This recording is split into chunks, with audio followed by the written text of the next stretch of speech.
ఏరా ఏంట్రా? నైట్ ఎంత తాగారు? బానే తాగాం. ఏరా ఇంట్లో దొంగలు పడ్డారు. అంటే నిన్నేదో చెప్పామని చెప్పి మీ ఇంటికి దొంగతనానికి వచ్చామంటావా? అరే చెప్పింది వినండిరా, నా ఇంట్లో కాదు పక్కింట్లో. అదేంటి? దొంగతనానికి వచ్చింది ఇద్దరు. వాళ్ళ కోసం పోలీసు వాళ్ళు మన ఏరియా మొత్తం తిరుగుతున్నారు. సీసీ కెమెరాలో పడ్డారంట. ఆ ఇద్దరు మేమేరా. వీళ్ళు అనుకొని పక్కనింట్లో దూరినట్టున్నావురా. ఏం మనుషులరా మీరు?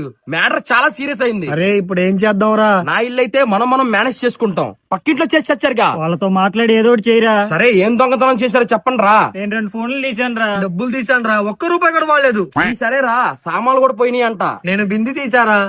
నేను బకెట్ తీసాను రా. ఈ సరేరా, గోల్డ్ రింగ్ ఎవరు తీశారు? నువ్వేమైనా తీసావా? నీకు తెలియకుండా నేనెందుకు తీస్తారా? మరి అదేంటి? ఇది మన ఆంధ్ర. వెళ్తావా? జైలుకి వెళ్తావా? వద్దురా, ఇంట్లో తెలిస్తే పరుగు పోతుంది. ఇచ్చారా. ఇవన్నీ తీసుకెళ్లి మా పక్కింటి వాళ్ళకి ఇచ్చి తప్పైపోయిందని చెప్తా. ఒప్పుకోపోతే మీ బదులు నేను జైలుకి వెళ్తా. ఫ్రెండ్షిప్ అంటే వీడిదేరా. అరే మీ ఫ్రెండ్ ఇమ్రాన్ గారి ఇంట్లో దొంగలు పడ్డారంట. పడింది వాళ్ళింట్లో కాదురా, పక్కింట్లో. ఆడి పక్కిల్లు మాదేరా.